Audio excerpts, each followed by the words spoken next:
You know that device on your wrist? It tracks your steps, it checks your sleep, it buzzes with messages, but could it actually save your life? Today, we're digging into the real science to answer a huge question. Can your watch actually detect a dangerous heart condition, and maybe even more importantly, can it prevent a stroke? All right, let's get right into it. So, first things first, let's talk about why this matters so much.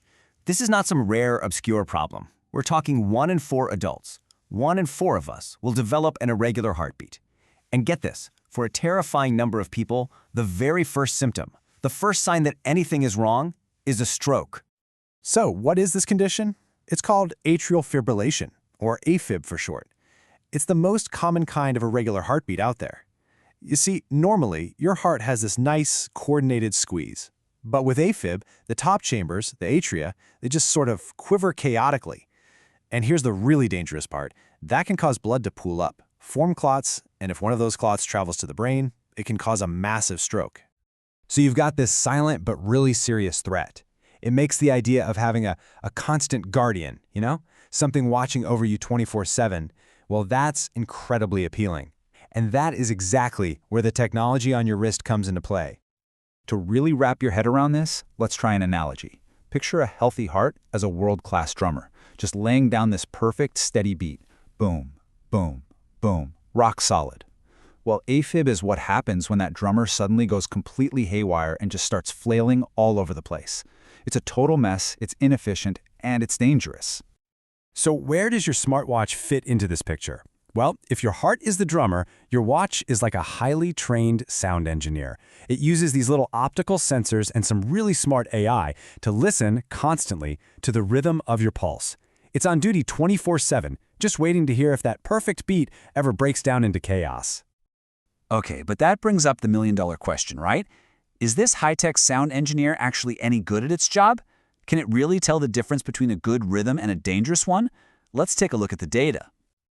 Yeah, let's cut right to the chase. When that drummer does go haywire, how often does the watch actually get it right? Well, the top-line answer, coming from a huge analysis of 26 different studies, is honestly pretty stunning. The official conclusion is that smartwatches have excellent diagnostic accuracy. Now, coming from the scientific community, that is a very, very strong stamp of approval. And when you look at the different brands, the numbers are just consistently great across the board. We're talking about accuracy well up into the mid to high 90s for the biggest players. So this isn't some fluke with one particular device. The underlying technology itself is proving to be the real deal. So let's break that down. The first key number to know is something called sensitivity. The overall score is 95%. What that means in plain English is if you actually have AFib, the watch is going to correctly spot it 95 times out of 100. That is incredibly good at catching the problem. And the other side of that coin is just as impressive, a specificity of 97%. That means if you don't have AFib, the watch will correctly recognize that your rhythm is normal 97% of the time. And that's huge, right? Because the last thing anyone wants is a false alarm causing a ton of unnecessary worry. Okay, so the tech works, it's accurate, case closed, we're all done here, right? Well, not so fast. This is where the story gets way more complicated. Because, as it turns out, just finding a problem isn't always the same thing as fixing it. So here it is, the absolutely crucial question. We know we can detect AFib with a watch, but does finding it early in thousands and thousands of people actually lead to fewer strokes down the line? This is the ultimate test. This is what determines if it's a true medical game changer. And here's the twist in the plot. A massive clinical trial called GUARD-AF was designed to answer this exact question. They screened thousands of people over the age of 70. And the result? They found no statistical evidence of stroke reduction. The group that got screened didn't have fewer strokes than the group that didn't. The benefit they were hoping to see just wasn't there. So what gives? How can the tech be so accurate, but a big trial doesn't show a benefit? Well, to understand that, we have to zoom out and look at the whole picture. The pros and the cons, the benefits and the risks. On the one hand, the benefits are obvious. You could find AFib earlier, and you're empowering people with more data about their own health. But on the flip side, the risks are just as real.